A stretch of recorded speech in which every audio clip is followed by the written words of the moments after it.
n'olw'ensonga eyo kati njala sooka basaba muntagingira abantu bano wammanga nga sinatandika video ya leero.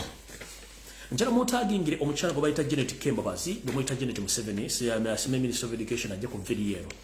Njagala Yoseti bahabula otabasire mutano wakali nsere tamzaze desanga bisibe na nyindi toilet ne abere ku video eno saagala abuleko muhoziraga muhozi kanyiru pama jala abere kuno. Njala muntagingire muzukulu akana Kemba atakabere ku video eno. Njala muntagingire atone jeno kiri wachiwono kanjala abere ku video eno. Njala muntagingire omukulu gwe bayita simanyiru ba Invents njala mutangira basomesa ba doctors mwenna njala mutangira ba NRM bloggers mwenna ba propagandist mbere kuno njagala ono mwami ntwingiri Fragash muranja barabira ku video eno Mr President omuludo gwange ya Uganda President Robert Kyagulanyi Ssentamu kwagala ku video no bakundeetere wano bakubulambala bakundeetere wano mbeke mboze ngeno kugamba njagala mutagingire abakulu bonna abakola ku kisaawe Entebbe airport staffs oboli ku aviation oboli ku migration oboli ku URA mwena mbetaga njira mutagire nachiwala yali ko minister nachiwala na yaje ku video eno then ndio kentandike bulungi video ya leo kansulate motose rensonga nti njagala mbere mwangu atenga mbayisiza mbwangu video eno leo.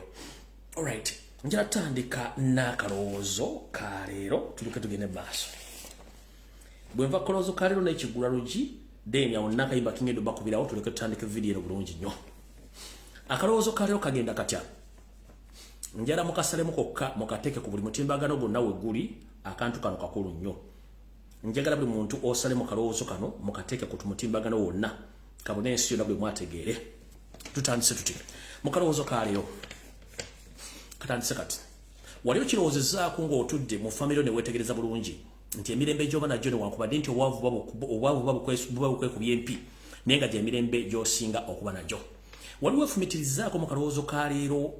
embeera abagagga gye bayitamu gwe gyolowooza nti bayita mu mbeera nnungi naye nga tebasajja batte bakazi batte ebiseera ebisinga tebebaka. Kiki ekibagaana okwebaka oba kiki ekibatambuza ekiro n'okusula mu mabaala gwe ngoloza nti mirembe myereere. Wano ne ova akaloozo ka leero ne nkugamba nti lya akatono ng'omanyi nti ke kakola ensonga nti setaani bw'oba omuleeta mwangu waakuleeta naye okumuzzaayo si mwangu. So nno mbakubira omulanga baganda bange mwenna abo bwala n'abo bulenzi mwenna basajja bakulu n'abakyala bakulu munnange eryanga akatono nga keekako olw'ensonga nti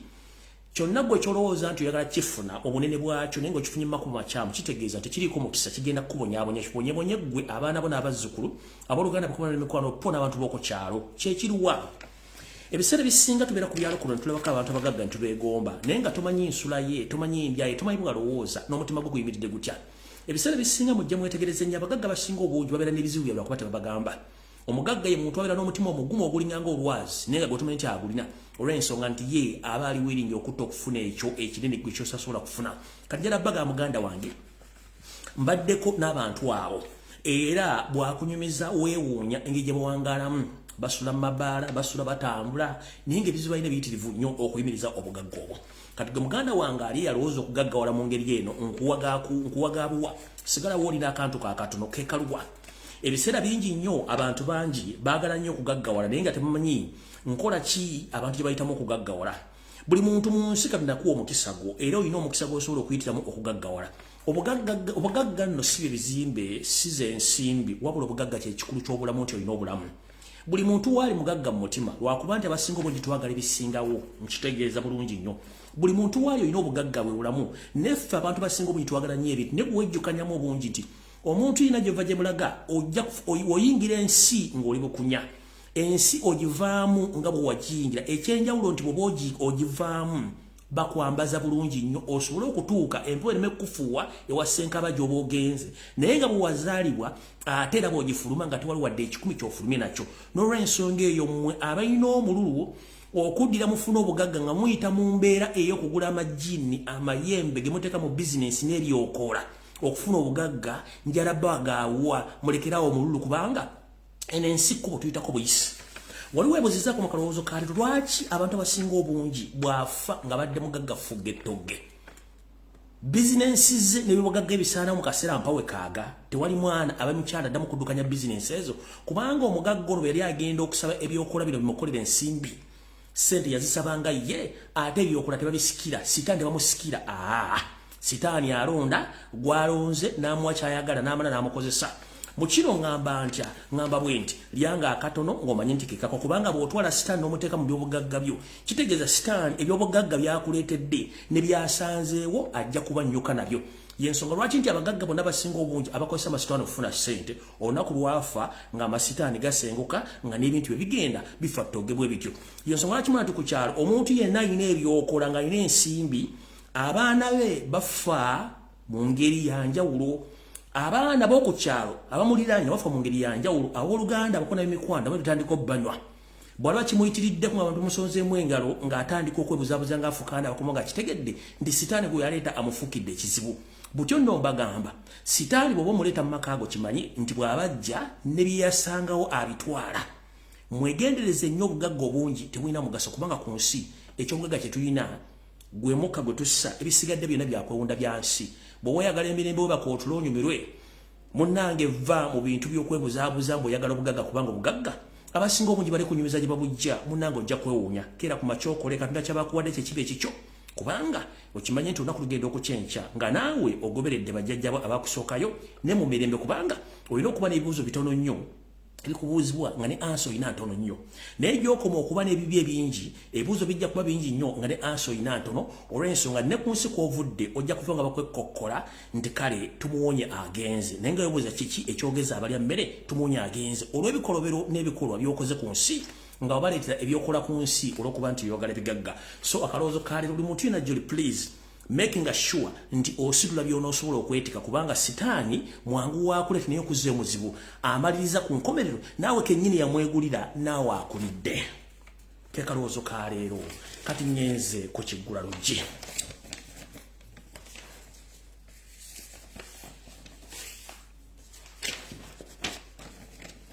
alright ekiggula luggi kyalino kigenda kuba kyanjawulo era batumiddeko mwenna buli anyumirwa akanywero kana ak'ekiggula luggi bamanyi abantu bangi bebuzabuza nga bafuka n'aba ku TV ku radio stations e Kampala nga mulaba programu zino mbatumiddeko mwenna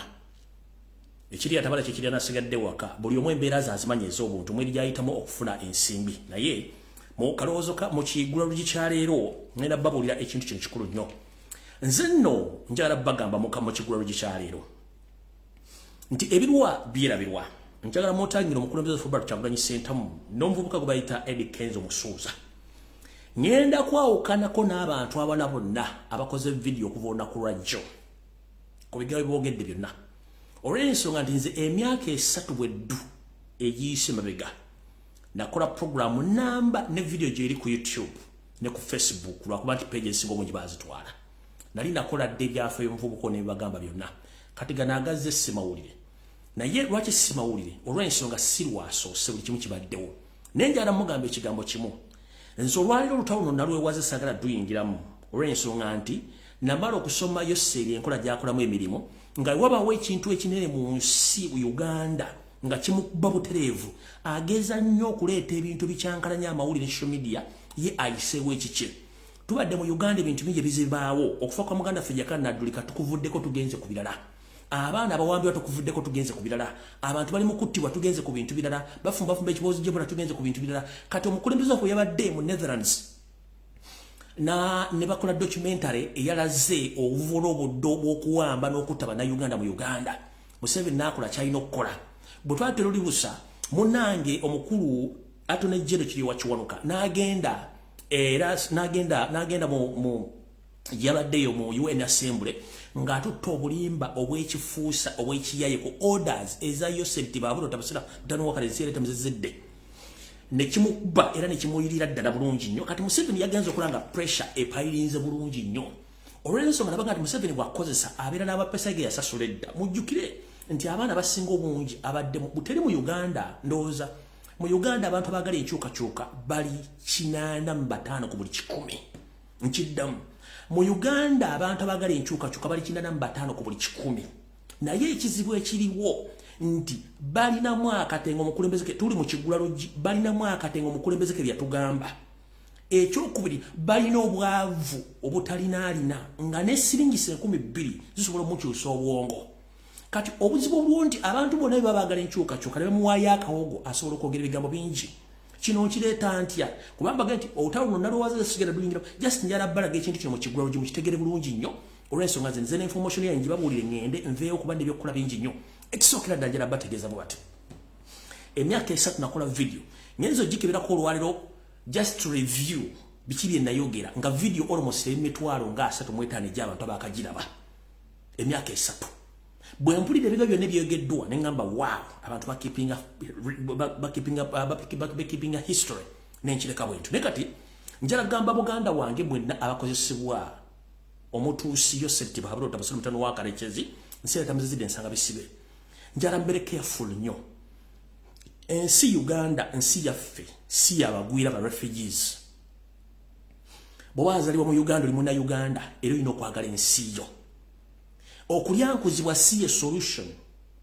fabali mu diaspora tuli eno lw'ensonga nti Uganda yatulima nga tusobola economic crisis eriyo nga teri mirimu ne tujja mu diaspora ensimbi ze tukola 70% zidda Uganda kulaakulanya ggwanga na kusasula misolo ekyokusatu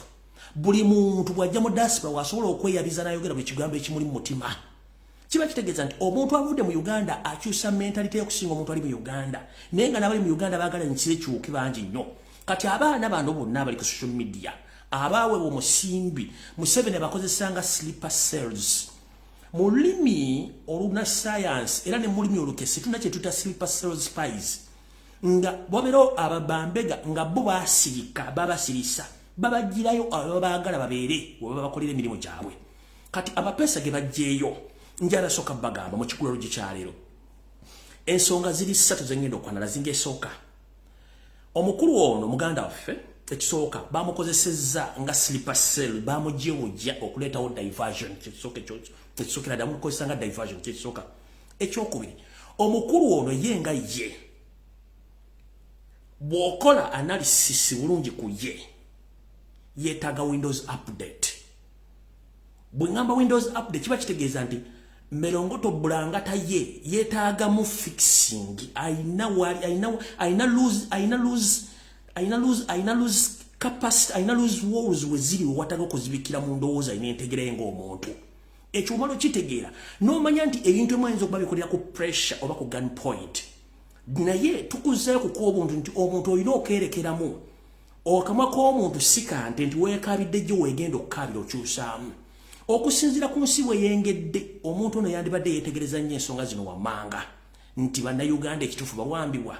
kiki ekigenda maaso mu ggwanga naye ate bw'agaana okutegeera ebintu bino kiba kitegeeza nti ye musooke mwanalizinga eziri pointi ze mbagambye nti ye ng'omuntu ayinza okuba nga naye alina ekizibu kye ng'omuntu kye mbagambye nti yeetaaga Windows update ate teweerabira naye alimu kakao mentality the moment omuntu abeera mu kakao mentality tobuuza njogere n'ategere bw'agenda kwogera kyenjagala kati wano wensimbulidde mu kigula lugikyaliro ekisookera ddala njala bategeeza nti ebintu bino wammanga babikoze okukavalinga kye tuyita human rights abuse Museveni kuba mwambulidde saati ne musajja we Kiriwa Kiwanuka bwe yabadde agenze mu conference eya UN okulimba abantu ne bakozesa ekintu kino nga diversion okubuzaabuza abantu ekyokubiri President wa Fumulu Kyagulanyi Center bwe yagenze okulaga documentary ye eyabadde ku mutindo gw'ensi yonna mu muzimu theater esinga obunene ng'abadde ekubyeko bugule kino kyajjeyo seri mu mbeera n'agamba nti wano tutuuse kino kyadde kirina okukolebwa okugjawo sleeper cell eri okujja okukola kye tuyita cover up okugjawo ebintu bino byonna ekyo nakyo mukitegedde mbagambye ekya diversion y'ensonga lwaki buli media NRM propagandalist abali ku social media batutte ekintu kino ku level ndala nnyo bukyanga lubanga lwa media mu Uganda wokka wosanga concert y'omuna Uganda for the first time ngerangiddwa ne Namonkanga naye Namonkanga eyo yabadde eranga ki in the first place linda nakikugamba edda awo sigenda kulwawo mutegedde bulungi kati njagala soka kubuuza Yoseri mu kigwalo gikyaleero olwaliro ku TV ogenda kwogera njala kubuuza ne baminisita mwe n'ababadde mu nsonga zino muli mu kufumbafumba ekipoozi kya Ebola mu Uganda ekyokugula amasomero ngenda kujja nakyo njala kubuuza bwe tubanga tuyina outbreak crisis eya Ebola mu Uganda how dare you allowed such a huge concert to happen in the middle of the city in the country where that The government announced that there is an outbreak of Ebola in the country and you allow a concert which almost collected 500,000 people. Do we still have that outbreak? Nchida mu Luganda lutuufu. Munsi gye tulimu nga nayo yose risaazi nagenda kukwata enjogeza ajja ku TV ayogere ng'eyanobako ate nga yanobako. Njala kubuuza ensi erimu ekirwadde kye mugamba nti kisaasaanye. Ng'essaawa zino abantu mutuga batuge n'emiramu mugiwamba n'ogamba nti okkiriza abeereyo konsati. Naye nga konsati eyo yabaddemu abantu abakunukkiriza mu kitundu ky'akakadde k'abantu n'ogireka ebeerewo tuba tukyayina Ebola. Muno mulimu baminisita babagenzi nababeera ku konsati eyo. Mulimu banebyabufuzi abagenzi babeera ku konsati eyo. Mulimu abamagye abadde ku konsati eno kati tuba tukyayina ekirwadde kya outbreak y'Ebola. Kyekibuuzo kyembuuza. Nabagamba kawumentality bwe buzibu obusinga okugamba abantu nti balina ekirwadde ky'obwongo balowoozanga nti ennyonyi eyo eyazze eyabadde mu bbanga nga yeewuuba. Nfunyeeko oluvuuvu mulesina confirming ne kanduyise wano. Yabadde eyina ebintu byefuuyira. Naye ate ebintu bino byefuuyira temujja kubeera surprised nga mu wiiki emu bbiri okuva kati bajja baga nti ekirwadde kyeyongedde nnyo. Ng'abagambye nti kati bwe kigudde ejjinja after ng'ono Yeseri amaze okgendayo mu wiiki ewedde yennyini ng'amaze okgendayo ne baga nti ejjinja ekirwadde kiguddeyo. Kati bino njala bibagambye mwategere mu Uganda baleme babuzaabuza. Ekituufu kiri nti bino byonna babikoze okuggyawo emboozi yabadde etambula ku international level ey'okutulugunya okuwamba n'okutta Bannayuganda. N'okugyawo obuyaayi wa Museveni baamulagiddeko mu kkooti y'ensi yonna nti abadde alimba nti abaana tebawambibwa ne bakikola nga cover-up. Kati omukulu gwe mulabye oyo gwe bayita Luba Invents azze n'agamba simanyi biki ezo zonna bonna ba state mafias abateekeddwa okujja okuzimba embeera ebeere ku social media. Kati ngenda basaba na national platform n'abanatupa please temuddamu kutambuza kintu ekyo. Gye mukoma kipostinga n'okyogerako oli mba muwa popularity ate mba mu kapitalinga amawulire tuli ku bintu birala nnyo. Nina video gye mbalaza ku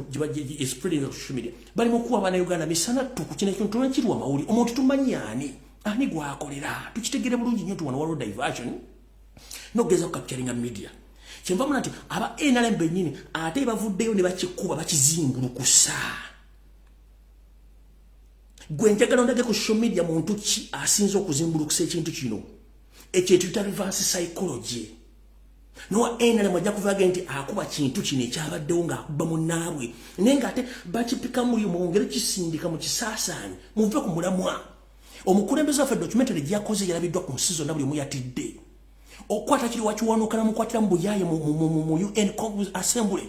kyawawaziza ensi yonna amatu. Yoseri kyadde alina okukola nakati kyalina okukola ku media okuba nti abakapitalinga musigala nga mukwa sogenda basa mu kigula ky'olugi kya leero. Please temudda mu kishalinga kiboziboozi omusajja mumuleke mumanyi yaani byayogera matankane ng'empale za mukama we mumuleke gy'ani zisigenda mukwatako. Njagadde bawa just analysis yange mutegeere namukolako analysis 3 years back video gyeri sisobola giza. Ne buli akoze ekintu kyonna ekyokumu exposinga n'okumwogerako please seize fire bumuveeko mumuleke.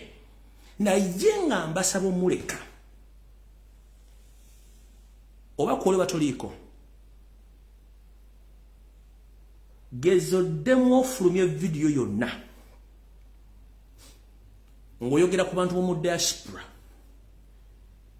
ng'oyogera ku kibiina kya National Unity Platform ng'oyogera nti Uganda eri safe. Kwolondooza ndijjira mwanda weya okwabya nga nfundikira ekigulalo gye sho eno gye mwalabye nga bwe baga nti yabadde cover up of all these events which happened last week. Ba international artist abavudde mu East ne Central Africa bazze image yabadde ina kulaga the whole world population that whatever Kyagulanyi Ssentamu is doing to expose Museveni tekiriyo kubanga Ugandans are happy enjoying festivals, are happy enjoying concerts countrywide. Kyekyabadde kiraga yensonga lwaki nti TV zonna radio station buli kimu bakipampiza ekintu kino kirakuta national nti oyo aliyo mu abalimba eno TV zonna ziraga abantu bali happy teri abakwatako emmere bagiga buli kimu just njala bategeza tekirino kyadde bulungi nnyo nga kitegeke bulungi nnyo nete kiwa makulu tukireke nenze wengendo okwabikira naye tuveewo binnyo ebisigadde byonna byogedde tubireke bibereyo naye ave yakola ensobi addemu ayogere ekigambo kyonna kulo nja kugira mwanda we okukola live nja kufaafagala kubanga nkumanyi from A to Z just njagadde kiisa mu kigula lugi abantu bakitegere tugende ku video haya kamba jeyeyo ndoza tektamika kayimba kanutandike video ya leero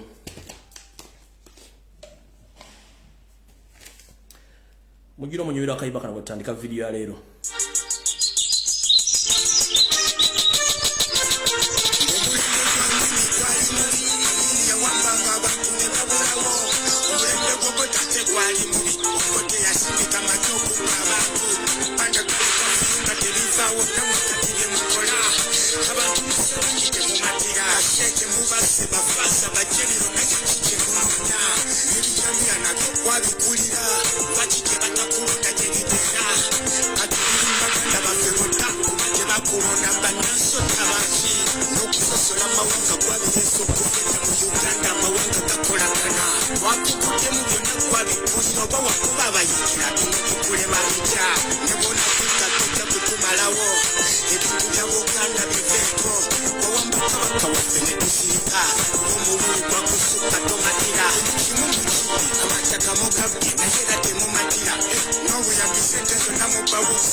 mukawulidde bulungi kankabaddemu version endala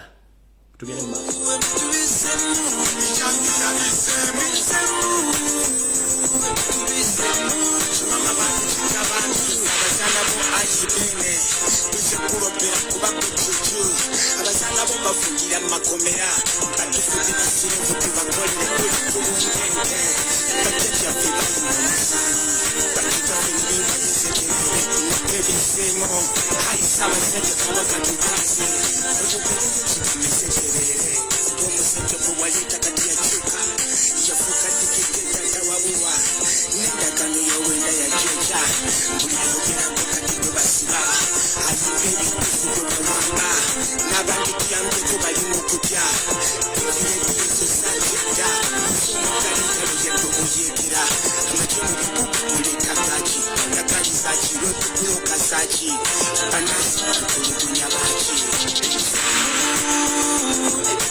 katandise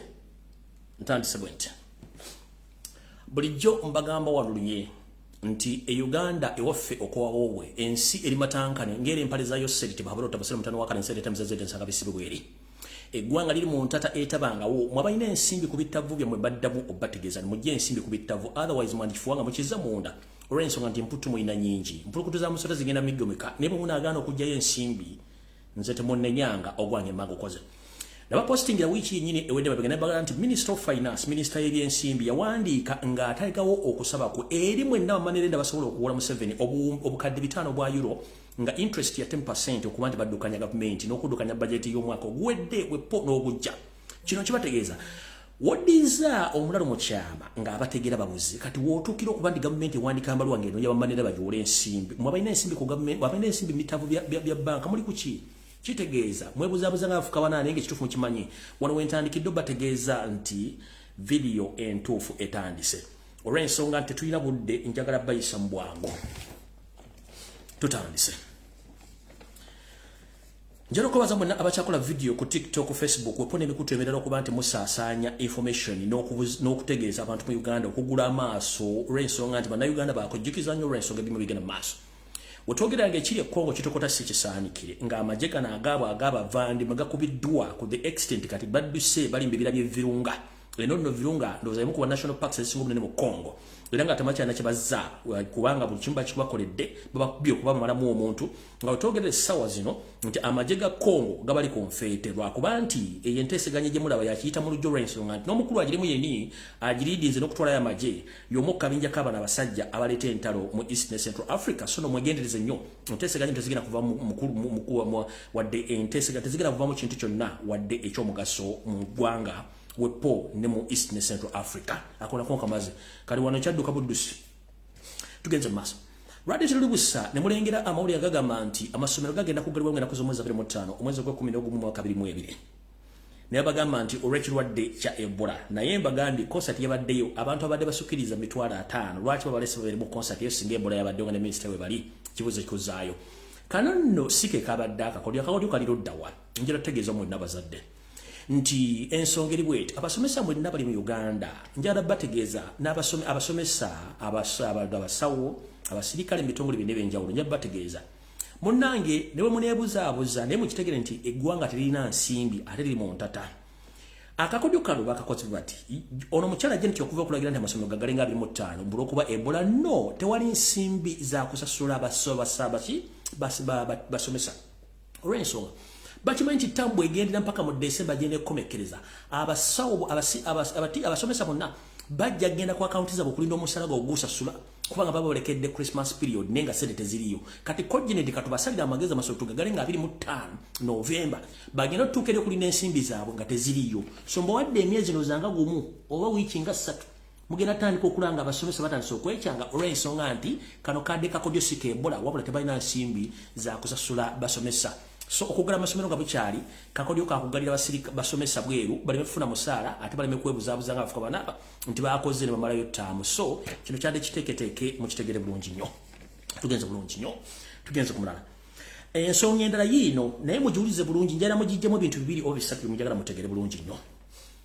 mu system jibayita buzabuzo ofige mu Uganda mu 7 yasingo gitegera naye naffe twamuzuula nti tusobola okubira mu system yemu mumpulirize bulungi nnyo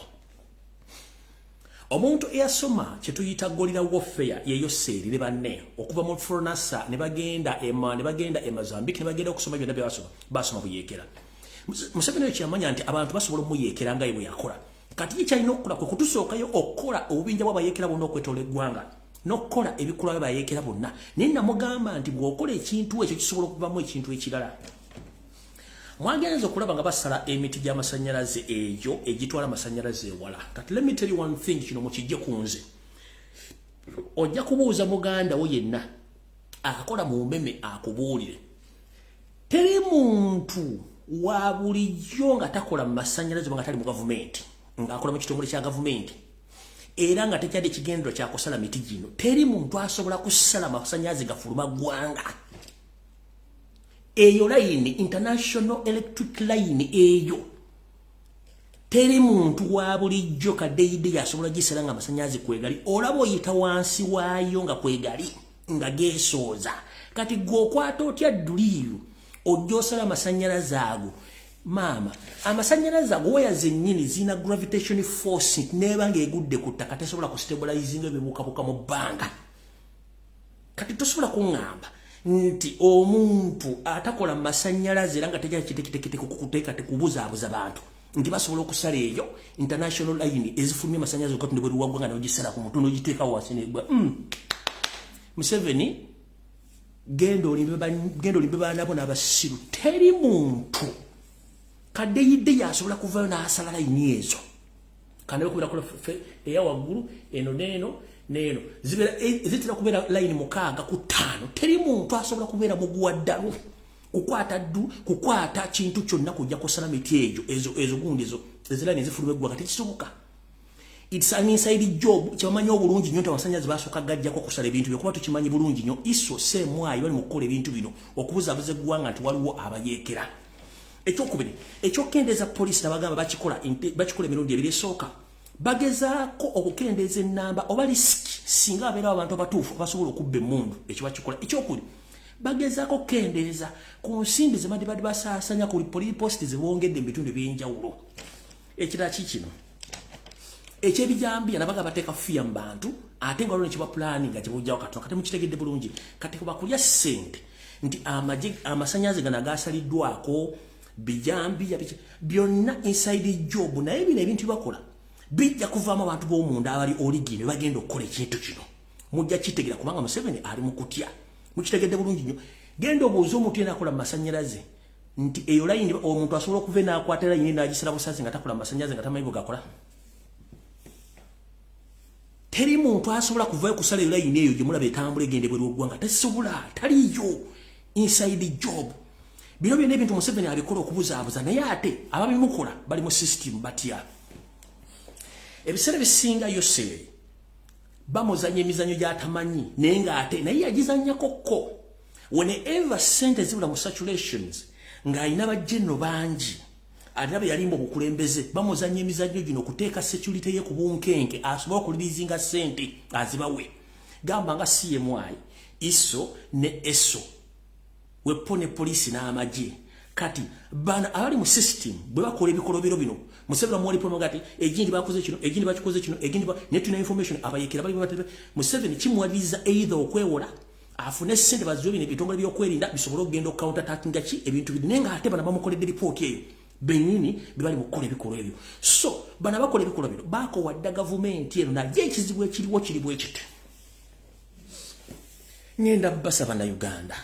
bobo ino mwoyo mukume ku mwaja mwete mulekana temwogera nnyo njala babbirako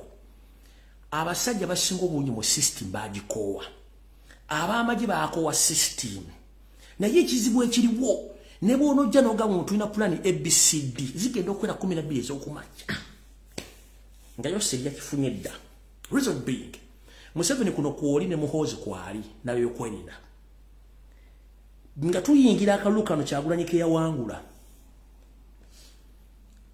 abaana bamu abali mu kitongole kimu kisigenda kumenya balina mission nga bagenda kuba konvoyi ya Museveni yonna ne boogerako n'abakungwa mu FDC nga ne Sala Musumbo ya envirigo ziweddeko yali mukumu kubayitegeeza mission yeyo ne bamugamba twetaaga ensimbi bwezi zingende ku account zaffe ffe tukole omulimu gwaffe tugumalirize ebisigala tetwagala kumala omukyalo ne banne abagema information bwagenda okukera enkya ku ssaawa nya information nga Museveni yagifunye dda abaana abasalako busazi mitwe mu kifo ky'okukwata ssente baziwa abaana bano baagana okuwa ensimbi information bagiwa bwe Museveni ategeera abaana baba basalako emitwe bonna era ne convoy n'agikyusa reason being abaana bangi abali mu system baagala ekintu kino kiveeyo bakooye naye batya family zaabwe zigenda sigala zishya ani agenda facilitating family zaabwe singa babavuddewo kubanga bogenda mu lutalo bera option 2 either okudda oba obutadda naye bana Uganda twasama tuwogera oba tetusobola kusirikako kyansobeddenze kati mwa basajja abakulu omwana abaana bage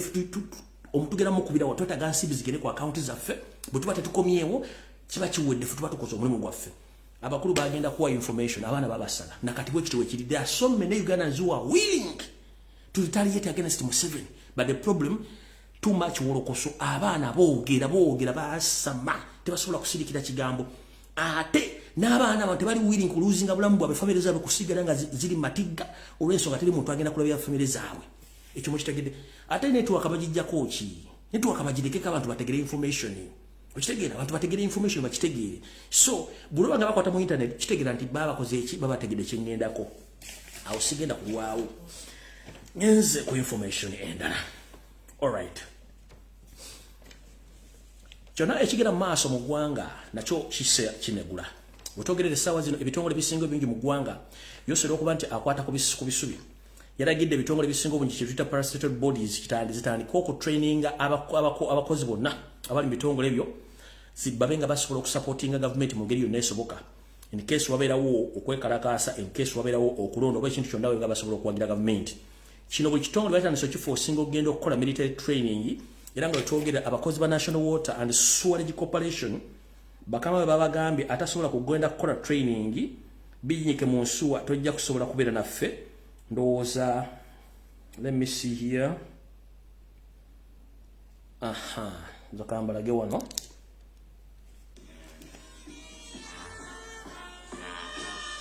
abakozi ba National Water and Sewerage Corporation bonna atasobodde kukola exercise eyo talina mulimu bona abage balina kuwagira NRM by all means kyonna ekijja balina okusupportinga NRM. Abakozi ba National Water and Sewerage Corporation babagambye atasobola kwagala gavumenti baki buli omu noonya gy'ogenda okukolera ewala. So bakazi batu n'abasajja batu bali ku forced training eya military okuba nti bawagira gavumenti mu ngeri yonna esoboka oba si kyekyo buli omu noonya ekibange wano oza mukitegedde bulungi. N'ebitongole ebirala kitegeeza omusajja ayidde ffe tuludde. Awo nno sigenda kulwawo njala genda ku mboozi endala olw'ensonga nti obudde nnabutono ate information nina nnyingi. Alright, tugenze mu maaso. Ndowooza nsooke mpisawo n'akawundi okengende ku information endala.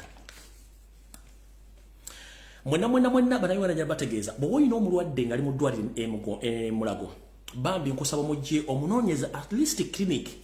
ng'erina abalwadde abasawo basobola okujjanjaba. Ntegeezeddwako nti abasawo indirect Mulago abasinga obungi babinyiika mu nsuwa ne badduka. Abaliwo wasigalawo ba trainees oba abaana basoma obusawo waliwo naye nga abasawo professional doctors badduka dda. Era abantu bali mu kufa bafanga biyenje Mulago lwakuba nti baagala kibalaga n'ebino ku bifunko drones ezabasobodde okundaga nti ebitande bisinga obungi baleta fayiro nga bagisuulawo ng'omuntu amaze okufa ne bagenda. So Mulago buli amanyi nti ogenda twala mulwadde we Mulago kimanyi nti otwala mufu bano zimu ku fayiro z'abantu abadde bamaze okufa ne baleeta ne bateekaawo naye nga abantu bafanga ebinyira Mulago kubanga teri abasawo babinyika dda mu nsuwa n'amalwaliro ga gavumenti agasinga obungi. So mutegere bulungi nnyo nti ekiri Mulago kisa kinegula buli muntu bango olina oyagala kutwala mulwadde we Mulago please togenda olw'ensonga nti ensimbi abasawo baddukayo dda. Ndowooza n'ekiri ku migration points zonna ku border points nakyo kisa kinegula. Wetwogerera drone zange zasyaddeko mu bitundu bye Mutukula eno zagenze okuzigenda okukola ssaawa 4-5 ng'abakozi bonna ku migration badduseewo tebaliwo olw'ensonga tebaba bagenze kweya eyo border point ye Mutukula tewali wadde omuntu wadde asobola okuyamba omuntu yenna ava Kenya oba ava Uganda ng'adda Tanzania oba ava Tanzania ng'ayingira Uganda. Ebifo byonna bisigala bikalu tewali wadde migration office olw'ensonga nti ensimbi teziriiwo sasula abantu bano buli omu aba alina okugenda okweyiza okuba ng'anaafuna ekiguli amagala eddiba. Ezo entry point za Uganda ku side ya Tanzania nga oyingira Uganda abakozi bate baliwo kasazula ssaawa 4-5 okubanoonya obanoonya buli omu bagenze kunoonya kawogo y'ensonga lwaki mbaga nti eggwanga terina nsimbi liri mu ntata. Awo nno wengenda okuva ntandika video eya leero njitandise ntya ngenda bazanyira ka video kano kembalaze kyoke ntandika emboozi yakiri wakiwanuka tugende mu maaso. Ka video kano mukale bulungi nnyo kale katambula ku mutimbagano engeri gye badde bawambamu omuntu misana tuku wuyo omusajja mukulu bamuwa bamuteeka mu motoka bamutwala misana tuku bawamba bantu mu Uganda gye muyita ensi yammwe.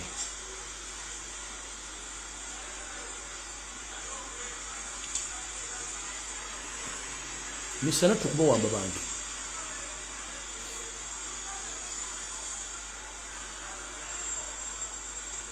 huyo ampakira mu motoka bamutwala misana tuku.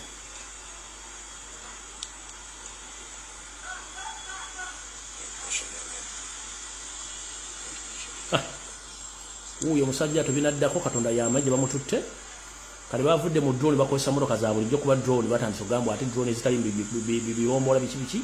oyo yagenze bambi awedde. Kati mukulu kiyowa kiwanuka Attorney General kulikayo mu lukungaana lwadde ogenzeemu nga webuzabuza nga afukaana aba naye mujjukire okusinziira ku information gye nfunye later on otegezeddwako nti omukulu ono kiyowa kiwanuka nga banabagambye nti alimu kakao mentality esigenda agenda mu history mu genesis ya background ye who is he in his family kubanga basinga obungi mumanyiko naye ffenna tuli bana Uganda as long as tuzaalibwa mu Uganda esigenda gendayo. But ntegezeddwako nti omukulu yagenza okugenda mu lukiiko olwo Geneva yabadde amaze okuwandiikibwa statement yeyo ng'alina gisomanga bweri naye on one condition abaana n'omukyala abadde bawambiddwa nga bali mu State House entebe nga muhoozi abalina ku gunpoint. By all means he had to read that information to the United Nations Assembly. By all means, if he failed to do so, his family was in total panic, and himself, he was in total panic. boza video n'otunuulira omukulu ono ng'ayogera face yabadde ekisoma kyonna si kye kibadde ekigendwa kyange ekyokuza video just njagadde balaga nti omukulu ono a professional lawyer attorney general yabadde ng'ayogera ng'atunudde butunuzi bw'ati perpetrators of torture. Courts of law in Uganda have talina maaso gaalaga abantu omulaba tiyeraze muntu yenna wadde munyeye ng'asoma ebintu bino omulaba. Several orders have been made, including compensation awards to victims of torture, discontinuation of criminal proceedings on account of torture of suspects, as well as holding perpetrators of torture personally liable and accountable. The security agencies in the country are a product of our history. At the center of their work is the recognition of the sanctity of life and the respect for human rights.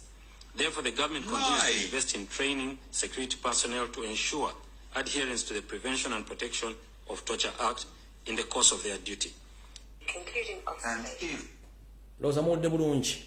Omwami ono family yabadde etereddwa ku mudumu gw'emmundu yalese Uganda nga mugambye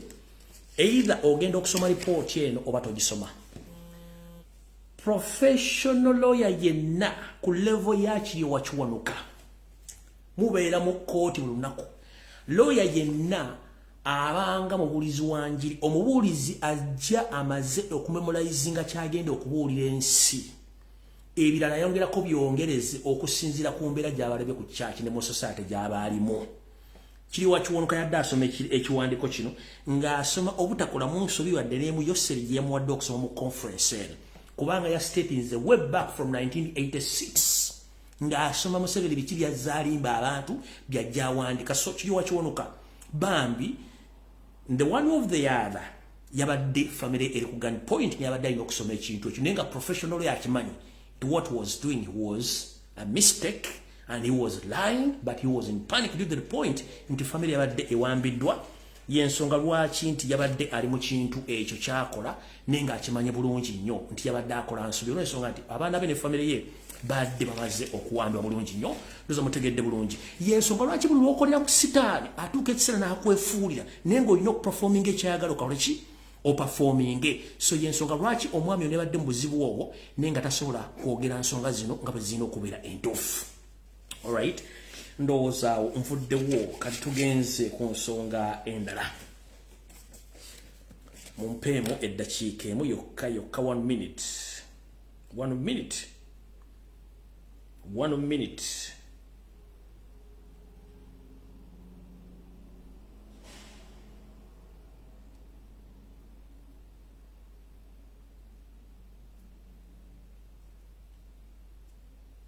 One minute.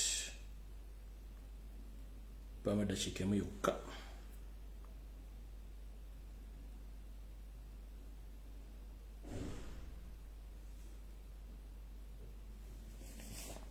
Alright.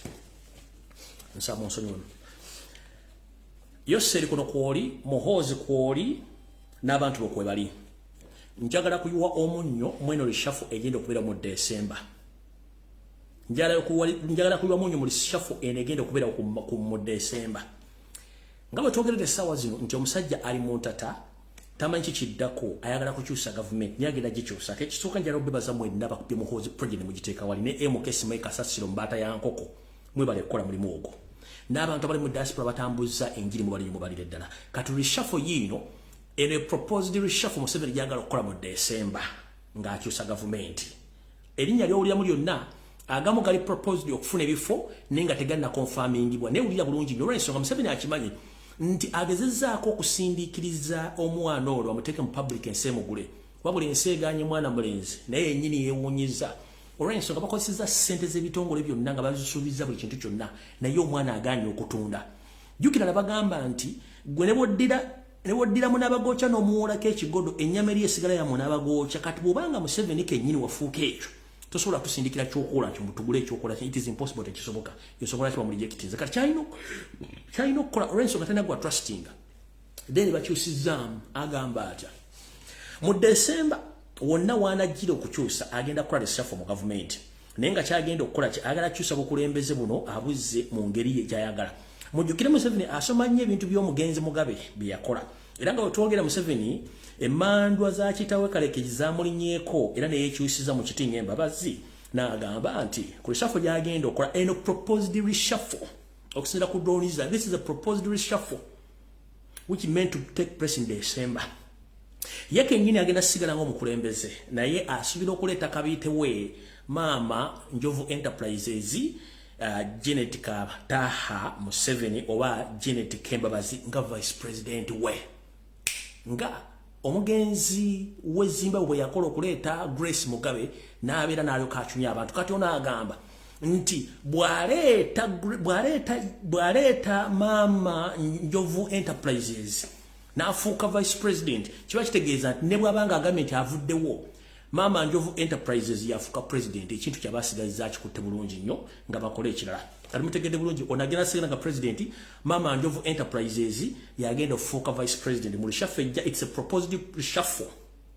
Mumpulira bulungi. Ye kennyini Yoseti Babiro tabasira mutano wakale sete tabizeze sanga bisibe yagenda osigala nga president. Then Maama Njovu Enterprises Janet Kembabazi Museveni yagenda osigala nga yagenda okufuuka vice president. Mumpulira bulungi nnyo. Aha tugenze maaso. Kubanga ekiri ekiwongole kyaluzinga popularity abantu bakyagala bakikowa. Kati prime minister ba proposinze mukulu Norbert Mawobe yagenda okubeera prime minister. Don't be surprised. Muli bulungi nnyo ngenze maaso. Omukulu eyebuzabuzanga afuka n'aba so nga ate gonna mazzi ne bwe yeetoola okwetoola ensi era asigala yebuzabuza. Agoba proposinga okumulonda yalondeddwa ne tebanamu wa kifo kituufu kuba tekinategerekeka kusinziira ku ddoni zange yeyita omulodi w'ekibuga Elias Lukwaga bamwine ekifo kibagenda omulondamu sayina so muli nga bamulonze temwewuunya ekyo nakyo nkibaze. Tugenze ku musajja omululu eyeyita omuganda eyasookera mu Buganda Land Board kati nga ye minisita w'Obumengo gwayita Kyolabe Male nono y'omu ku bali ku lukanda lw'abalonde abagenda okulondebwa okubaka ekifo kyonna kye bamuwa mu gavumenti eddako mu December singa kibaawo. Naye nze kuyiwamu munnyo mudde bulungi nzize kuyiwamu nnyo bino bwembi kuba tebijja kubeera so mukibudde bulungi nnyo. So mukulu eyasookera mu Buganda Land Board n'atudde leka lya Buganda n'alekawo akasawo kamu ono naye amanye gabaddeko ku lupapula ekyo ekya proposed. Then kuliko abakulembeze abamu mu National Unity Platform amanya kanga sirikire kubanga ngenza okuleeta ensasagge nga nabo balondeddwa okuba nti bayinza okugira mu reshuffle eyo nakyo mukitegedde byenso kana nabagamba tange problems of rural Kyagulanyi Center but surprised nga bamulonzeemu abantu nga ira Museveni bwakola bwalina akamanyiro resho nga ina abantu already muffe. Tugenze ku muhonzi Kanyarugaba proposals ziri bbiri either omufuula army commander a full army commander wa Uganda oba omufuula minister of defense kwa hivyo ebi bayinza omulondera kaekimu. Tugenze ku ndaba enkola endala.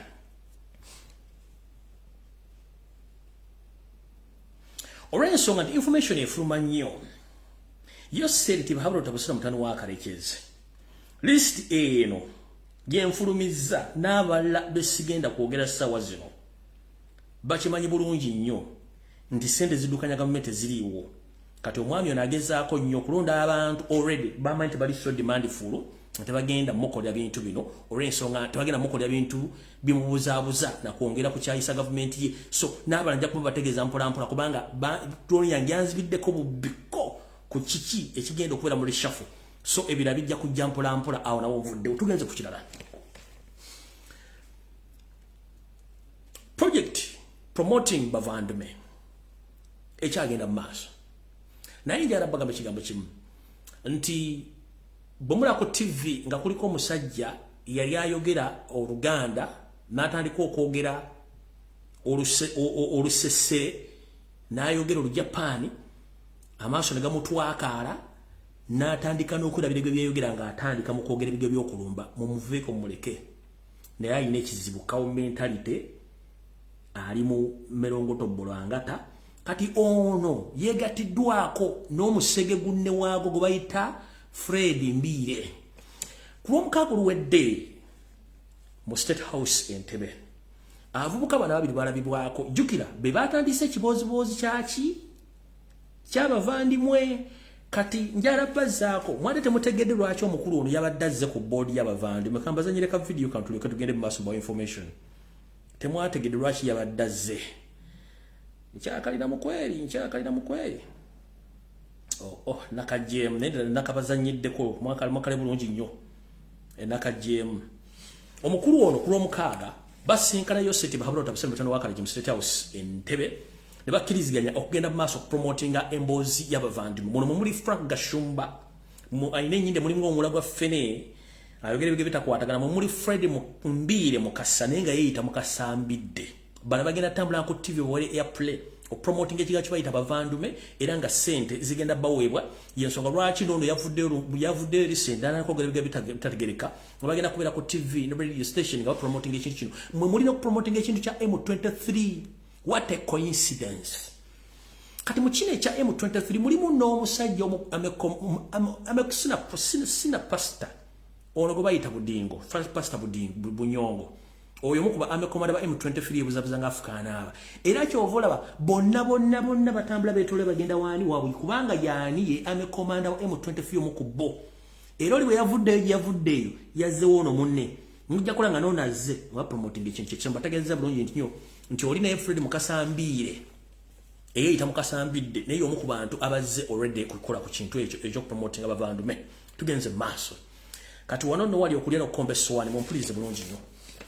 mwenna abaana abobuwala n'abobulenzi abakola mu Middle East nga mugenda kudda waka muwulirize bulungi nnyo nammwe abali mu diaspora muwulirize bulungi nnyo ekiri ku kisaawe Entebbe kitokota si kisaanikire kansoke mbategeeza bw'omanyi ng'oli mu diaspora most especially ng'oli mu Middle East nga you are planning to go back home please be very careful and listen very carefully to this information. Njala tegeza bana Uganda bwenda bali mu diaspora nga mugenda kuddako e Kampala mu biseera bino ebyakayisanyo ebyamalya ga Christmas mwegendereze nnyo ekisaawe Entebbe kyonna ebitundu 95 ku buli 100 abantu abakiriko bonna ba SFC bw'abanga yambadde engoye za Uganda Revenue Authority wa SFC bw'abanga yambadde engoye za Civil Aviation Authority abamusinga obungi ba SFC abambadde engoye za migration abasinga obungi ba SFC tojja mulamu lugwe lwa bulijjo genti muntu wa bulijjo abasinga obungi baki ba SFC akakodyo kali luddawa Yose yakimanyi nti abantu abali mu diaspora including abali mu Middle East mwe musinzo okumusiiga Tommy n'okwogerera amafuukule byakola nabagamba nti omuntu asukka ensalo ya Uganda agerako mu ggwange mu malanga gamuliraanye oba mu diaspora n'asigala ng'alowooza ng'omuntu asigadde e Kampala aba asana kuddayo kunyiika mu kyogero n'omwoza n'omunyika n'omukunya omutwe guno n'okubakuba n'ateera n'adda mu bwoko era nevumbirira abakazi n'abasajja bali mu diaspora nga mukyawagira NRM bw'obanga nnungi waki temudda okwaba obwe empo bafuuyira ki musulira ki mu bintu ebizibu ng'ate muli mu diaspora kwebuzabuza nga Afukana bakati mumpulirize bulungi nnyo baana bwala ne bala balenzi abali mu Middle East mumpulirize bulungi nnyo bw'oboddayo waka e Uganda ekisookera ddanga ebula wiiki biyodde e Kampala sindika obuma bwonna budde Uganda ku muntu gwe weesiga sigazaawo sente zigenda okujja ku kisaawo kutuusewo mmwe ku muziko togenda na sente zonna ekyokubiri bw'oba ogenda e Kampala kwata essimu yo ya buyonjo your social media platforms zonna zaninstalling n'essimu oyo flashing ojja bizamu ng'oli e Uganda nkiddamu kwata essimu yo saving password zo zonna eza Facebook eza TikTok ezani zonna essimu gitwale mu formatary setting ogiwe yonna eve buli kimu kyonna olyoka olinnya ennyonyi sente zo nkugambye ng'ebula wiiki 2 olinnye sindika sente zo zonna ozisanga e Uganda nga tonnalinnya Ntebbe naawe ali mu diaspora tulowooza nti ng'abaana ba mu Middle East kati ekisookera ddala abaana mwenna bagenda okuva Middle East SFC ne ISO baba ye ku kisaba balindiridde wagenda kubeera kye tuyita intensive interrogation nga babuuza ebibuuzo bino wammanga ekisooka wagenda ddi ani yakutwala okozeyo sente mmeka owagira kibiina ki Museveni mubi kikyolooza kubigenda mu maaso mu Uganda era ogwawa nga bwe tumanyi nti ebibuuzo babuuza nga temumanyi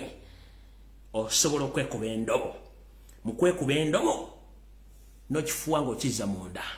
kubanga Museveni akimanyi abantu abali mu diaspora bamufuukidde ekizibu mujjukire ne muzzukulu wa Kabaata akyogeddeko nti abantu abali mu diaspora mwe mumusinga omuvuma naye nisindala omuntu ali mu diaspora avuma muzzukulu wa Kabaata nedda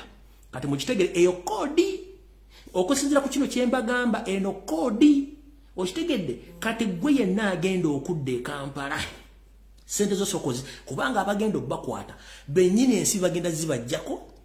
ebibuuzo bakubuuza ojja kubidda mu bubi bakukwate naye ng'ekigendwa mu kino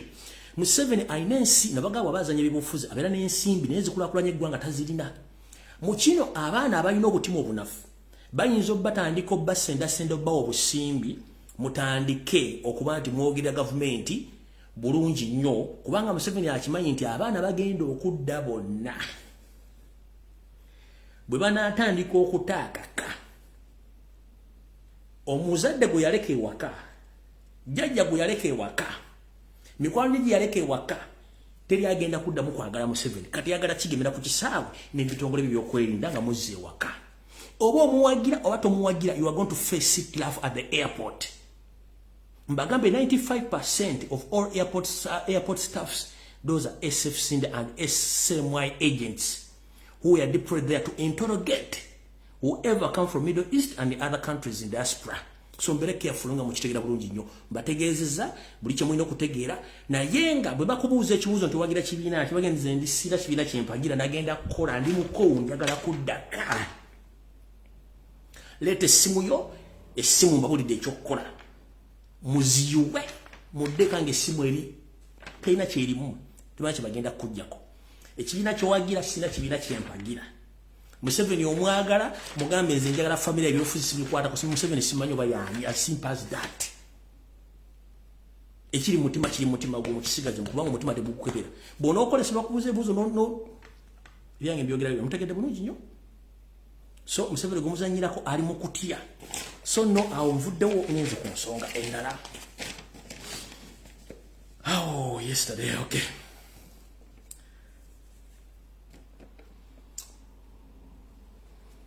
so waliwo budde nga budduka information nina nyingi budde budduka okay tewali kyakukola waliwo company eno message yaregerera abazadde mwenna ne bana Uganda mwenna bagala okudduka mu Uganda kituufu Uganda mbi era ewunya naye bambi mbasaba n'obwongere muleme kubeera kubabbibwa waliwo company eyafeze abaana era nanyini company eno okusaba oddiza abaana bano sente zaabwe company eno wiiki eno yennyini obadde oyagala kufulumya abaana 66 naye ng'abaana bonna abakoledde fake documentation era abaana bano baganda okukisaawo okuyitawo ku lunaku olw'omukaaga n'ennaku eziddiringana abaana bano bonna baganda okuyingira naye nga nanyini kampuni eno musajja muvandimwe era nga simala omuntu alabye n'ebintu bino mukulu nanyini kampuni eno bakuyita mukulu nanyini kampuni eno kampuni bagiyita Workways Uganda Limited Workways Uganda Limited nanyini bamuyita Abdallah Sacha license number yo eri E21051143 ngoli Makindi Rukuli Migadde stage kwata sente z'abaana bana Uganda bonna biwajjeko ensimbi zaabwe ngo batwala katakola ate si yono yekka n'abalala bangi bemubyeko ensimbi zaabwe ngenda kusoma amannya g'abaana bano naye sigenda kusoma passport details zaabwe nabo kimu naye buli mwana yenna amanyi nti bakubbye within this period nga kampuni yakubbye mujja kuddiza abaana sente zaabwe abaana kuba faces ekintu kino abagenda okufuluma eggwanga nammwe abagenda okuyingira eggwanga kati bino ebibuuzo bye bakubuuza kati nammwe abasuubuzi mumpulize bulungi nnyo before nga sinasoma mannya gali bw'obanga oli musuubuzi obanga ova mu Middle East oba ova mu nsi yonna obanga obadde osuula waliwo ebibuuzo bye basente bagenda okubabuuza ku airport ekisooka bagenda kubuuza airline kijje wakozesa nga ogenda nga okomawo kyekibuuzo ekisooka ekibuuzo ekyo bagenda kugamba sente meka zokozesa ng'oli okozeseza ng'oli gy'obadde bagenda kubuuza nti hoteri ki gy'obadde okozesa gy'obadde bagenda kubuuza sente meka zo spendinze mu kusuubula bagenda kubuuza sente meka zokozeseza mu kugula ebintu by'oleese mu ggwanga Uganda era twagala kumanya obuwandiike bw'ebintu bino buli luddawa kati omusuubuzi kasita kakutanda n'oleeta no leeta invoice oba receipt kuwagulidde ebintu n'ogibawa oba owedde bagenda kukuba omusolo to the extent ebintu bikulemerewo nkiddamu eno ekibuzo ekisembayo kiri crucial nnyo mwenna abasuubula ebintu nga muva mu diaspora nga muva Uganda mugenda Dubai China kana koli bakabatedde ebibuzo mbabuuza muwulire bulungi nnyo eno message egende mwenna abasuubuzi ebibuzo bibino wammanga wakozeseza nnyonyi ki ng'ogenda era ng'okomawo sente mmeka z'okozesezza ng'oli eri hotero ki gye wakozesezza ng'oli eri sente mmeka ze waspendinze ng'oli eri gye walaze era bagenda kubuuza ebyamaguzi by'oguze obispendinzeko sente mmeka twagala obukakafu bw'ebintu ebyo ne receipt the moment kasitona oba wa invoice oba receipt kuwagulidde ebintu ebyo bye Vietnam oba owedde tebakulimba nti eri scanning machine yabadde ku kisaawe wali bakebera ba revenue mbu yabadde yafudde no scanning machine teyafudde akakodyo k'abavandimwe ke bakozeseza kakano tuzikiza machine tulangire public nti machine yakoze kiyafudde tutandika kubanga buli machine bale batekamu ensawo machine nerondamu zinongoye ono wine ono biki kati bagenda kukola kye tuta money work leta suitcase bagigulewo batandika okujjamu kantu kamu nga bakateka lekamu kamu kubakanga bateka kamu nga bakateka kati ebintu bisinga obungi mujja genda okuvaawo nga either yennyini elevele bibbe oba ba SFC babibye oba nga bakubirinze n'ebintu batalina kubiringa kubanga tebakyagala kumanya mukitegedde bulungi nnyo machine tiyafudde scanning machine tiyafudde mpumuze nga baagala kubbirako bantu ekiri ku kisaawe entebe kitokota sekisaanike abasuubuzi ndoza mutegedde bulungi nnyo njala bategeeza nti kyonna ekigenda maaso awo mukitegedde bulungi kisaawe entebe nti bonna basenga obubbi bangi kati mukyala Nakiwala Kingi how are you doing it's a long time I've been searching you all along but finally I've got you njala tegeeze gwanga omukyala ono yasooka n'akolako emmengo mubulange emmengo mukyala wa kitiibwa nnyo era ng'ali mu Democratic Party bava mu Democratic Party n'agendako mu NRM ne bamuwaana nnyo kye baamukolera eyo enkoko ekikola bazzukulu baayo abaana baawo bannakingi Kiwala Kingi abaana mu NRM baana bakunya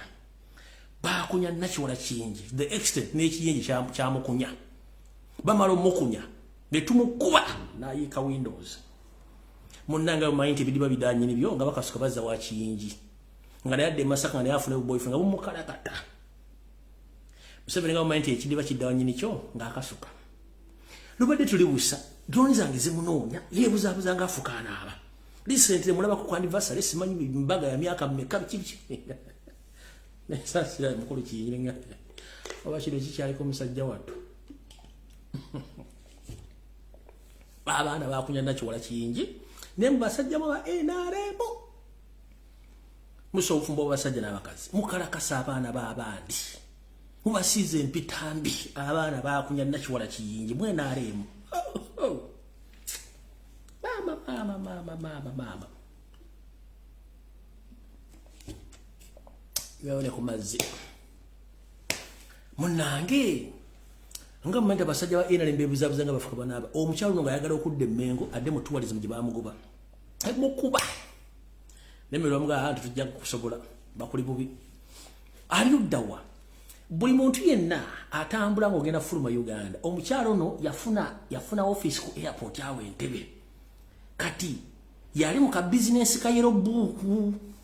buno yellow fever book Nakiwala Kingi okuva ku bwa minister n'ebintu ebyo yasibidde mu ka office ke bamukoledde awo Entebbe amaze ebbanga yali mu control ya yellow book buli muntu yenna ayita Entebbe nga tolina yellow book oba oyingira ofuluma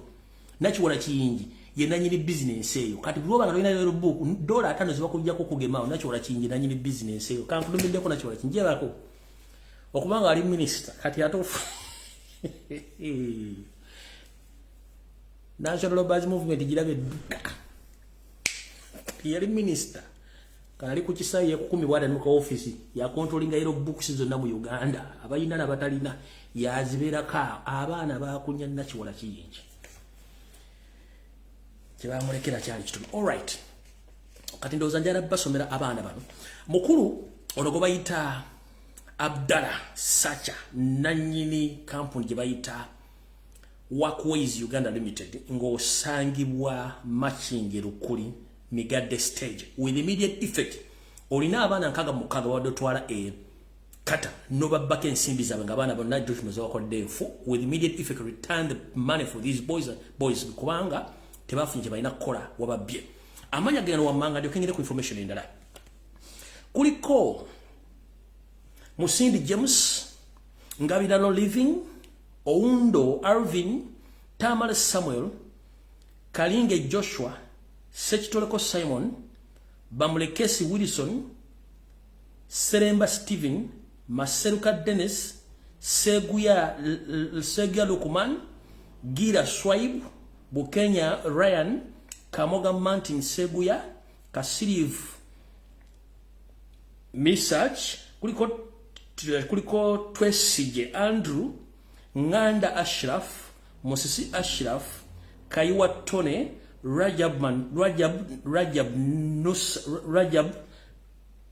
Rajab Nasa kuliko Kimbo wa Ashraf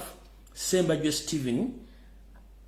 Kasereka Joseph Wamara Hamza Tumusime Isaac Nyombi Gerard Maega Mpama Moses linda konawe Mpama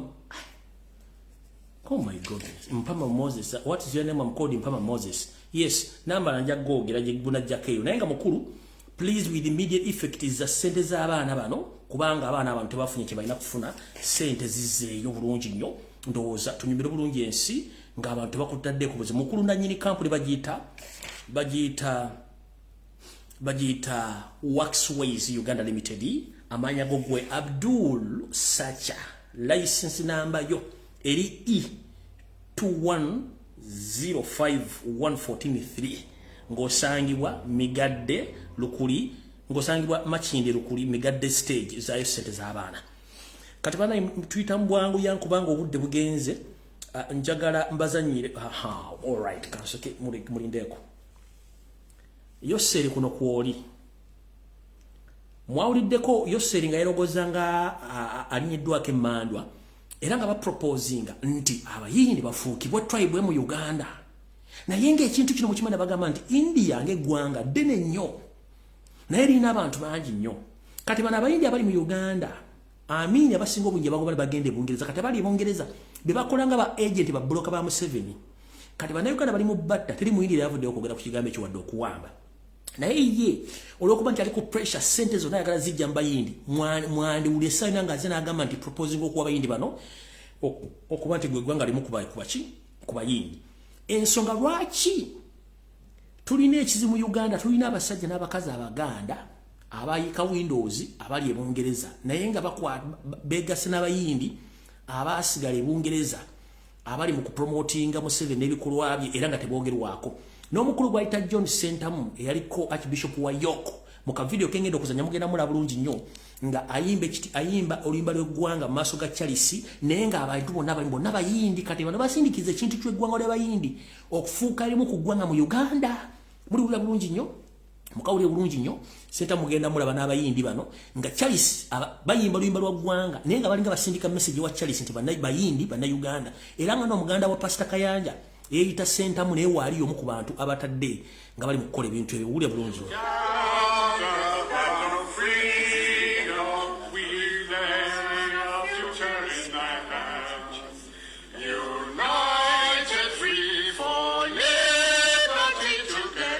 Sentamu mulaba wuuyo nawe nziko omutwe baba kakaka kabinja kabayindi mukalaba kayinja kabayindi awe baposhinga Museveni afula abayindi eggwanga mu Uganda Sentamu wuuli mumulaba enkwezengeeyo wuuyo zamutegedde bulungi lwaki Museveni ali ku pressure ey'okufuula eggwanga ly'abayindi nti eggwanga mu Uganda olw'ensonga bw'otunulya Sentamu ono yalwanyisa nnyo omugenzi Mugabe bwe yali atta abasajja bazimba benaga nti agenda kujja mu Sekapulaye n'agisaleesale singa Mugabe tava ku bukulembeze njala kubuuza omusajja ono yeeyita Omuganda alina akazibu kamulinga nga Kampala Road ali mu kweyagala ku ssente z'omuwa omusolo ng'akolya Museveni ensi yaffe bagifudde ekintu kyakunaabiramu bunaabizi kyokka nga bali mu promoting ekintu kino bana basigadde Kampala babo citizenship oba obutuuze bavuke bana Uganda yenga ali Bungereza gyalira ensimbi kati otuganda teri agenda kulaba ggulu nga muwoza nti ensi etunula nabagamba buli muntu yenna wooli mu nsi yonna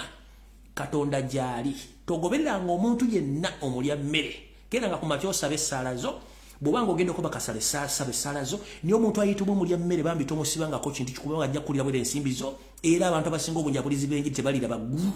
okujjako gwendiga golira eggulu Senta muka kabadde mutegere bulungi nnyo nga bakyazizza kabaka wa Bungereza omupya nenga yanenya mutwa alinganga enkuba engende tendenku ayimba luyimba lwa ggwanga ali Bungereza amazini akamiti vulira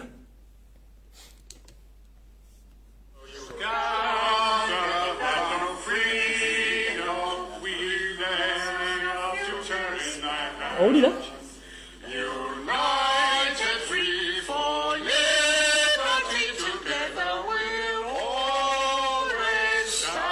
nawe nziko omutwe ng'enkuba etenda endiga obulaba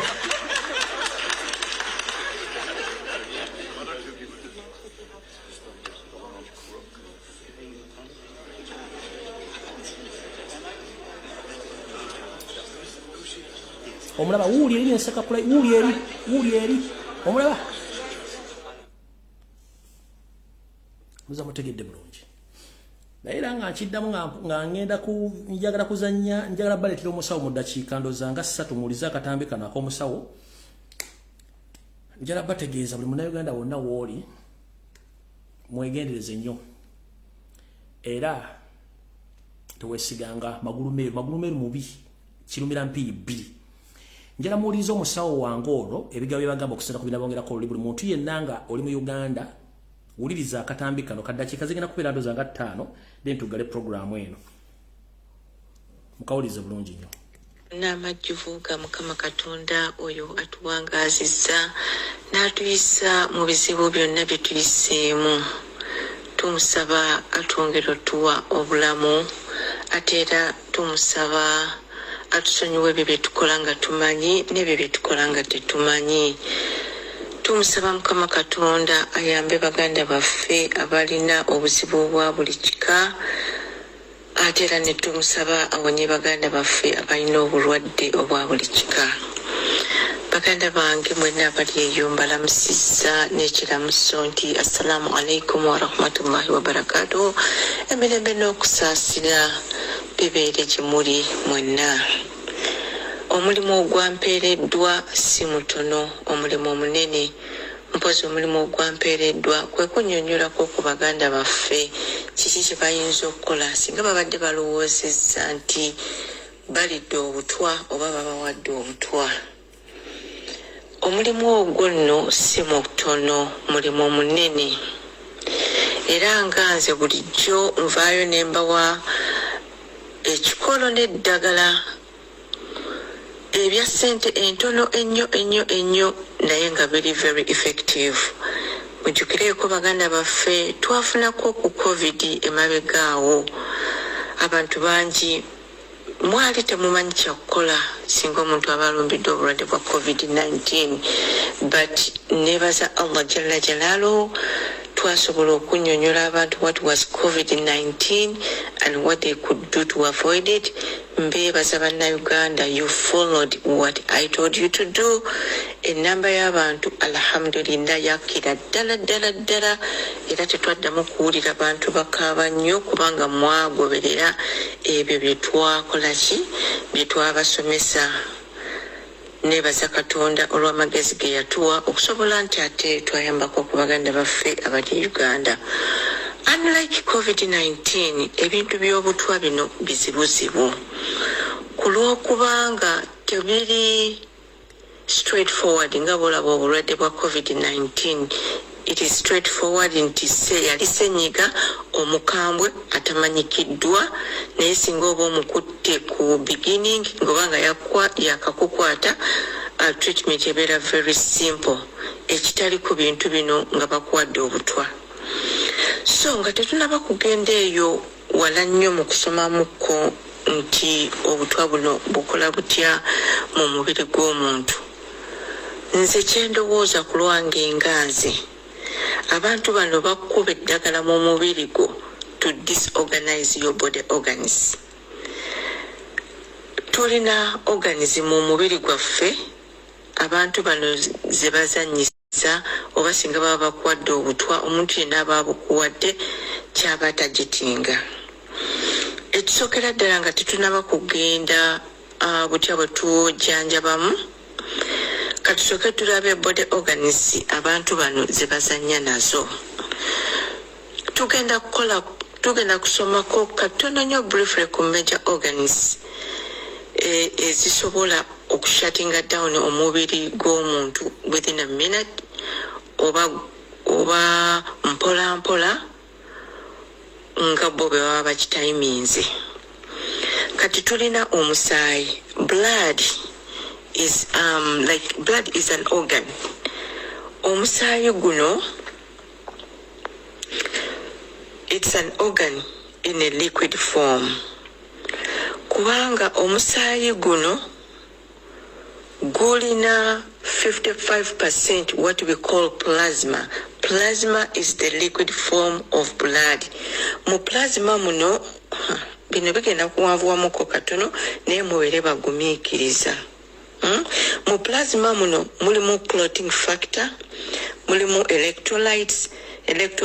nga sodium, potassium, ebintu bwebityo, mulimu waste products, mulimu nutrients, mulimu ebintu bingi. So kati ne tubeerayo ne kye bayita cellular oba solid form mu musaayi. So 45% of it is cellular. Cellular kyentegeeza ng'omutima, kidney zensigo, kidney zensigo ne liver ekibumba. So bano abantu bazanyisa ebintu bisatu, bazanyisa basically omusaayi gwaffe okubeera nti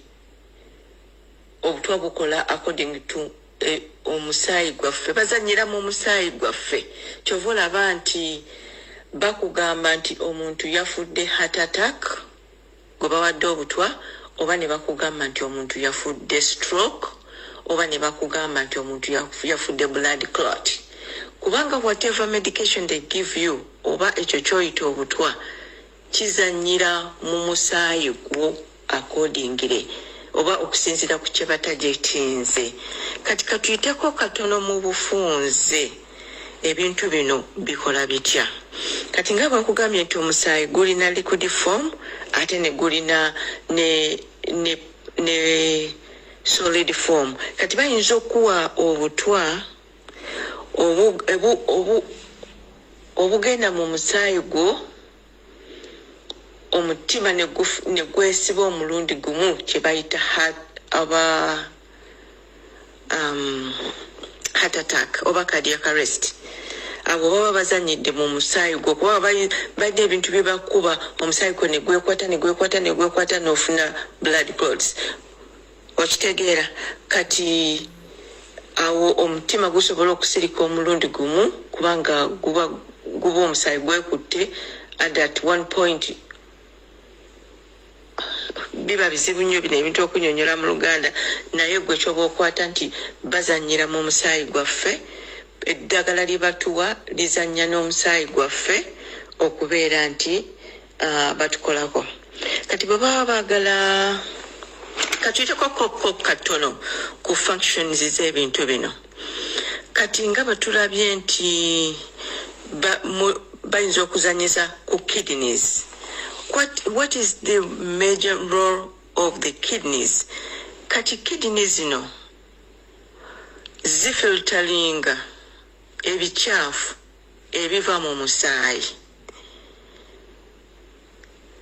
Kati kitwale nti bwe tulya emmere, bwe tumala okulya emmere neebeeramu nutrients. Naye si buli kye tulidde nti omusaayi gwaffe gukyetaaga. Tulya buli kimu, n'olya mapeera, n'olya ffene, n'olya gonja, doodo, biki ebyo byonna. Kati w'omala okubirya omusaayi gwaffe guno gusengejja kubanga omwo mwe tujja nutrients, proteins, biki byonna tubijja mu mmere gye tulya. Kakati kidneys zino omulimu gwazo kwe kusengejja omusaayi guno ne gujjamu omusaayi omulungi ne gugenda into your blood stream ne gugenda mu mubiri gwo kati omusaayi ogwandibadde ng'omusaayi omubi n'ogufuka ne gukola kidneys zino ze zikola ekintu ekyo ekyokugeza kati kakugereze olina caayi gw'ofumbye gw'ogenda okuwa omugenyi kakati caayi ono omufumbiddeko amajaani omufumbiddeko omujaaja omufumbiddeko entangawuuzi omufumbiddeko ekisubi kakati togenda kuwa mugenyi togenda kukwata binika ofuke caayi oyo mukikopo mulundi gumu kubanga bonna ofukamu mujagenderamu ebikiikya mujagenderamu entangawuuzi mujagenderamu omudalasini obeera n'akasengejja n'oteeka ku kikopo ky'omugenyi n'ofuka caayi amajaani entangawuuzi omudalasini nebisigala ku kasengejja kati eri wansi ne wagendayo kacaayi akatali mu kintu kyonna kakati kidney ke akasengejja omusaayi gwaffe omusaayi ogwo kati ono caayi gw'ofuse mu kikopo kibale nti gwe musaayi omulungi okugenda mu mubiri gw'omuntu gukole bulungi ate bino ebikikya ebisigadde ku kasengejja kibale nga gwe musaayi omubi omuntu gwajja okufulumyanga omusulo awo waliwo sayansi mungi naye gwe kati kitwalira awo bwotyo so kidney zikola emirimu mingi nnyo emirimu ogwokubiri kidney eno ejjamu toxin mu mubiri gwaffe toxin kijja esinga okujjamu bagiyita urea simanyi bwenyinza kubigamba mu Luganda kati eyo toxin bagiyita urea ate actually it's ammonia tugendako wala mu nsonyiwe naye njagala tutegeere ekintu kino it's ammonia that it breaks down into urea kati urea eno n'ogifuka the toxin one of the toxins gy'ofuka singa obeera nga kidney zo bamesinza up nazo eno toxin egenda kusigala mu mubiri gwo bw'eneesigala mu mubiri gwo kikyegenda okukolera ekikulu ennyo kyegenda okukolera ekikyamu kwe kutabula obwongo bwo kyovulaba omuntu asobola okugwa eddalu because of ammonium level ennyingi eziyingidde mu mubiri gwe tezisobodde kuvaamu omuntu asobola okutabuka omutwe so one of the roles of the kidney kwekubeera nga ejjamu toxin mu mubiri gwaffe one of the bad toxins yeyo ammonium gwoba ojjamu kati onoomutegeera otya kati kati twala ekifaananyi okutegeera ammonium twala ekifaananyi mu toyize Kampala munansonyiwa toyize Kampala ezedda nze wenakulira ezitali ezakakati ezedda twalinanga toilet wali nga ku CPS abantu bagenda awo ne bakola susu ne beeyambira awo kati jjukira mbu baba tebazisimudde ogenda n'oyingira mu toyi neekukuba ekisu ekyo kati ekyo ekisu kyekkuba that's ammonia ekyo ekisu kyekkuba n'owulira nga ogwo omusulo gulinga ogukubalagala kati ekyo what you smell right there singa kidney zizo zibeera nga zifunyemu obuzibu nga bazizanyisizza whereby nti zifudde tezikyasobola kujjamu bikyafu eyo smell gy'owulira oba ekyo ky'owulira it will be in your blood stream ekinaddirira ogenda kutabuka omutwe okay kakati n'ekyokusatu ye liver liver eno era nayo baplayinga around with it ne babeera nti singa bakuwadde eddagala eryo oba butwa obwonoona livayo eddagala lyonna lijja kwekwata muli kubanga the liver metabolizes the drugs we take medications we take naye kakati wenoba nga livayo bagyonoonye obutwa bakwadde obutwa ne bugyonoona ogenda kubeera nga era namo ne toxins zisigalamu endala mu kibumba ate ekibumba kikola n'omulimu omulala omusaayi gwonna ogugenda mu mubiri oguva mu lubuto n'ebyenda guyitira mu kibumba so kakati singa era ekibumba ekyo kiba kifudde still ojja kubeera ne toxins mu mubiri. Kikola ebintu bingi byesobola kubagamba wano. So again, kyenjagala okujja mu bintu bino kwe kubeera nti tumanya nti these people batuwa eddagala oba gwe kiyita obutwa obusobola okuttirawo amangu bwe playing around with your heart n'ofuna cardiac arrest oba stroke oba heart attack. Kati ate ne bakuwa n'eddagala oba obutwa obutta empola butta mpola obutwa bagenda kukuwa obutwa obwonoona ekibumba kyo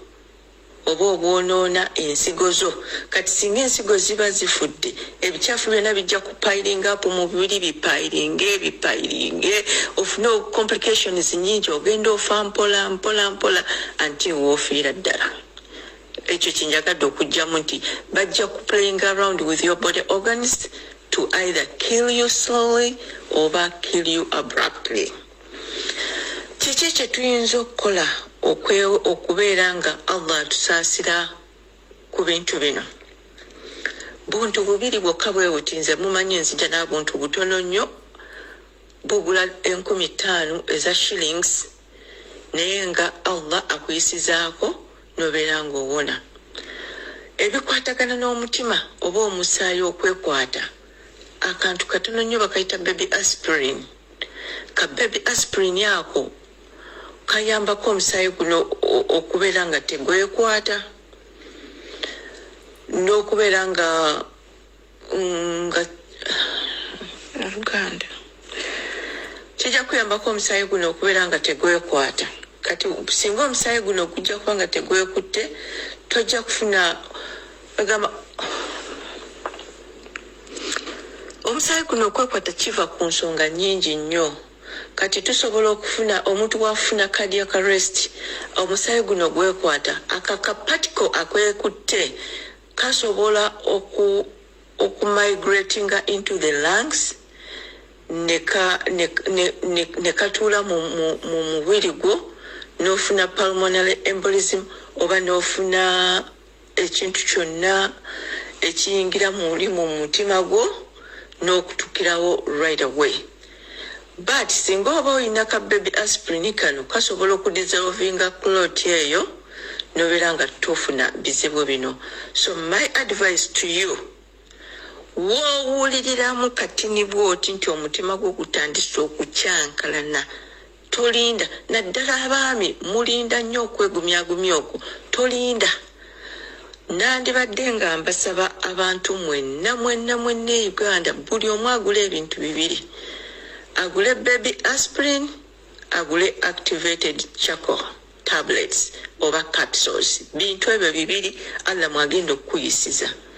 Baby aspirin omutima gwo bweguwulira nga gukyankalanye owulira omutima gukuluma weekwata okola otya, baby aspirin. Baby aspirin ebeera 81 milligrams of aspirin. Awamu abeera 100, but 81 is better. Kati singa baba bakuwadde obutwa nga wakabuwulirirawo, activated charcoal zino zikola nnyo within 24 hours to 48 hours. Singa baba bakuwadde obutwa n'obuwulirirawo, just buy those activated charcoals. Actually, don't even just buy right there. Beera nazo mu nnyumba zo nga bulaba bwe twabeeranga n'entangawuzi nimaawa oyo kafankunayo wa covid. Right now ekintu kyolina okubeera nakyo Allah mwayinza okusaasirira ye baby aspirin ne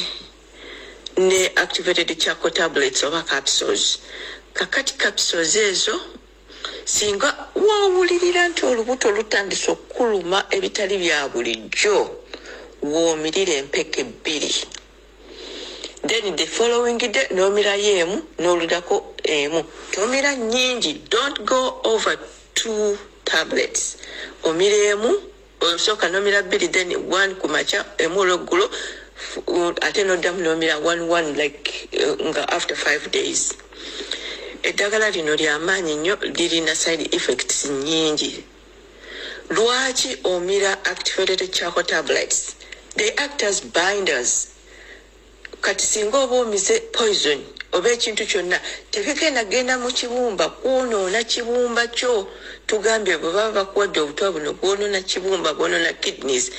because medication is metabolized in the liver tebigenda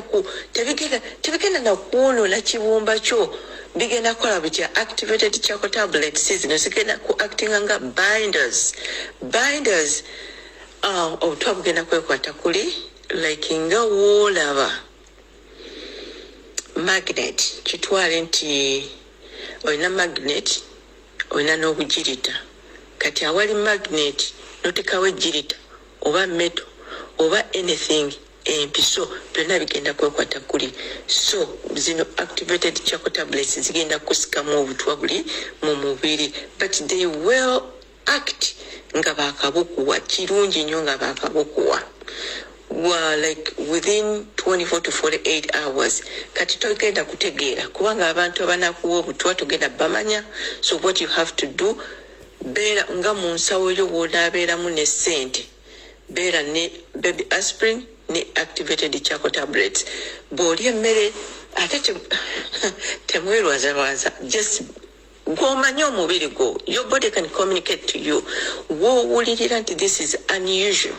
just take something just take those activated charcoal tablets zigenda kusikamu obutwa buleme kuyingira mu your body system how will you know wonoomala okubutwala okunywa activated charcoal tablets ogenda kuddukana bw'otandika okuddukana don't stop ogamba banange nzirukanye nnyo kanteeka mmireyo eddagala ndekerawo okuddukana no the more you kuddukana the more you excrete that poison into your feces. Njogedde nnyo ndoza katusoke tukomekaawo ebirala bijja kujja mu second phase mu nsonyiwa empanvu y'emuko katono naye nga bintu bibiri bye biyinza okutuyamba Allah mwayinza otuyisizaamu tugambye baby aspirin ne activated charcoal tablets mukama abankuumire atakumira mpeera tunaddamu ate alright bana musawo muwulidde video mugiwulidde byembasa mubiwulidde bulungi nnyo ndowooza ne bwentema video ewedde tusinkana olunaku olulala lwonna mukama bankuumira atakumira mpeera mwekuume naye nga bwetulwanyisa Museveni aveeko essaawa yonna tudde okwaffe nkiddamu video ewedde mutambule mirembe mukama bankuumira olunaku lwonna mutwala omusawo bagambye namwe nga mwongerako ebyo n'okubuuza abasawo abalala kubanga gukuba muno n'ekirala ekizimbisa omuweesi ku kkubo kulagirirwa oba kulagirira so bye bigambo byange byaleero mukama bankuumira atakumira mpeera neeriddewo bye